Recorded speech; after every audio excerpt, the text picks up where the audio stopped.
तो हाँ, हम सभी का पोपट हुआ है। क्रिस जेरिको डब्ल्यूडब्ल्यूई के अंदर वापस नहीं आए मंडे नाइट रॉ में, लेकिन स्टिल रॉ 2026 का पहला episode, what a great show. So hello everyone and welcome है तुम्हारा एक और न्यू वीडियो के अंदर, जहां पर हम लोग इस बार रिसेंटली मंडे नाइट रॉ की बात करेंगे और रॉ की पूरी हाइलाइट्स के बारे में क्विक रिकैप तुम्हें देता हूँ। फिर हम लोग रॉ का रिव्यू करेंगे, कैसा शो था कैसा नहीं।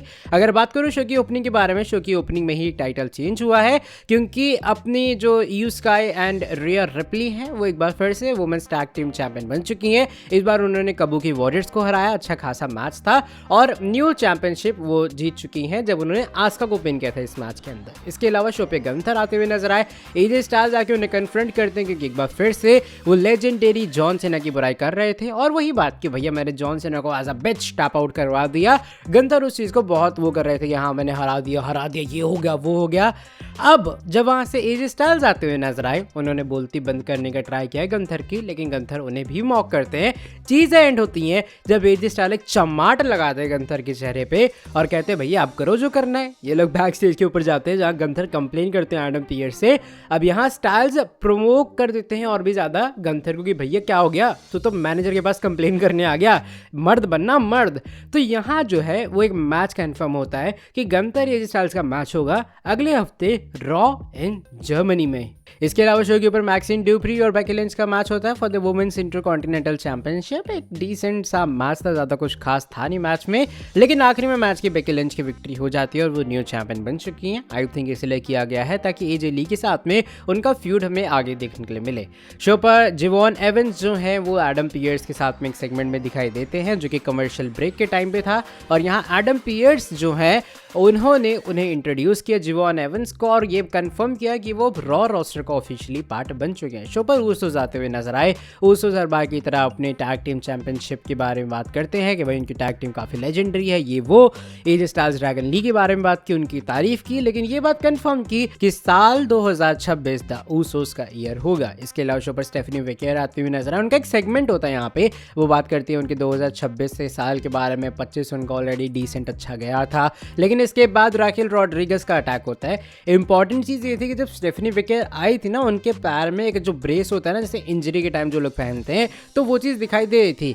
राकेल रॉड्रिगस जानबूझ के आके उसी चीज पे उन्होंने बार बार अटैक किया, बैक स्टेज पे भी जाके अटैक किया। तो मुझे ऐसा लग रहा है या फिर राकेल रॉड्रिगस काफी जल्दी न्यू चैंपियन बनेंगी, या फिर ये डब्ल्यूडब्ल्यूई ने इसलिए किया ताकि स्टेफनी वेकेर जो है वो अपनी चैंपियनशिप वेकेट करें, और उनकी अगर रियल लाइफ इंजरी से वो सफर कर रही हैं तो उसके कारण डब्ल्यूडब्ल्यूई से उन्हें टेलीविजन से हटा दिया जाएगा। बाकी लिव मॉर्गन लारा वेलकेरिया का मैच होता है। रिंग साइड पे रॉक्सेन परेज थी, बेली भी थी, लेकिन रॉक्सेन परेज बेली पे थोड़ा हावी होती हैं, भारी पड़ती हैं उन पे, और ये फायदा करता है लिव मॉर्गन को उनकी इस मैच की विक्ट्री के अंदर। अब बात आती है the one of the best match of the night, main event, CM Punk versus Bron Breakker for the world heavyweight championship. Match की बात की जाए, मैच काफ़ी अच्छा था, लाइक लिटरली काफ़ी अच्छा था। मैं तुम्हें इवन सजेस्ट करूंगा, अगर तुमने मिस कर दिया, नेटफ्लिक्स है तुम्हारे पास तो तुम जाके देखो, अच्छा मैच था। इतने सारे अप्स एंड डाउन्स थे बीच में, Austin Theory, Logan Paul, Rey Mysterio, Rey Fenix, Penta, पता नहीं कितने लोग आ गए। मतलब मैच के बीच में तुम्हें ऐसा लगेगा ये भैया अब टाइटल चेंज ना हो जाए, या फिर मैच के बीच में पता है ऐसे बहुत सारे मोमेंट्स हैं जहाँ ब्रॉन ब्रेकर स्पीयर वगैरह पंकी ऐसी तैसी कर देते हैं, तो मुझे लगा वहाँ भैया अब तो ब्रेकर चैंपियन बन गए। एक सीन आता है जहाँ पे CM Punk पॉल हेमन पे अटैक कर रहे होते हैं, मुझे लगा अब स्पीयर आएगा, ये डिस्ट्रैक्ट करके न्यू चैंपियन बन जाएगा ब्रॉन ब्रेकर, लेकिन वैसा नहीं हुआ। आखिरी में बहुत ही मशक्कत के बाद CM Punk ने फाइनली GTS लगाया, वो भी शायद तीसरी या चौथी बार, और उन्होंने पिन किया ब्रॉन ब्रेकर को और अपनी चैंपियनशिप रिटेन कर ली। अब यहाँ जब मैच खत्म हुआ तो मेरी होप ये थी कि शायद जब वो पोस्ट क्रेडिट्स वाले सारे सीन चल रहे होंगे तो अचानक से जेरिको का थीम सॉन्ग प्ले होगा और जेरिको आते हुए नजर आएंगे, बट ऑफ कोर्स ऐसा कुछ भी नहीं हुआ और अपने जेरिको का कमबैक नहीं हुआ शो के ऊपर, जो कि मुझे लगता है काफ़ी सारे लोगों के लिए थोड़ी डिसअपॉइंटमेंट रही होगी। लेकिन अगर मैं बात करूं इसके अलावा पूरे मंडे नाइट रॉ के रिव्यू के बारे में, तो रॉ एक्चुअल में काफ़ी अच्छा शो था। एक बहुत लंबे टाइम बाद मैंने पूरा मंडे नाइट रॉ देखा, और पूरा मंडे नाइट रॉ अगर मैं देख रहा हूँ एक लंबे टाइम बाद, तुम समझो एक्चुअल में शो अच्छा था। शो की स्टोरी लाइन डेवलपमेंट ओवरऑल अगर मैं रेट भी करना चाहूँ शो को, तो मैं उसे 10 में से 9 देना चाहूँगा। लाइक अगर जेरिको आ जाते तो मैं 10 में से 12 या 15 ही या 100 दे देता, लेकिन फिर भी ओवरऑल हाँ, और एक बहुत लंबे टाइम बाद मेन इवेंट मुझे काफ़ी अच्छा लगा रॉ का।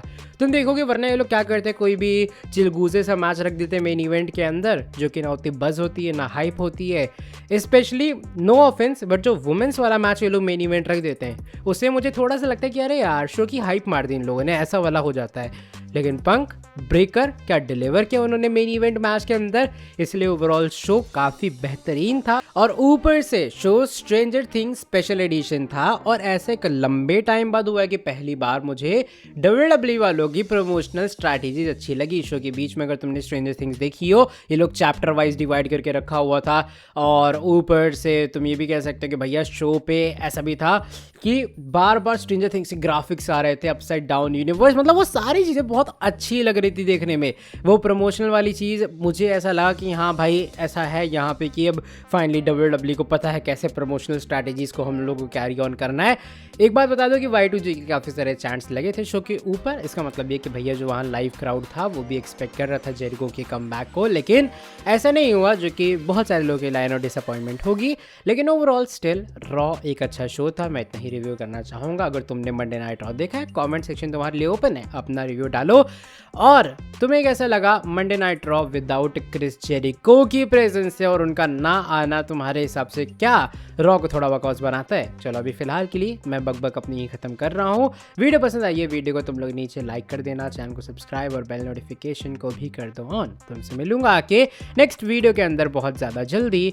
तब तक के लिए till then bye bye, take care.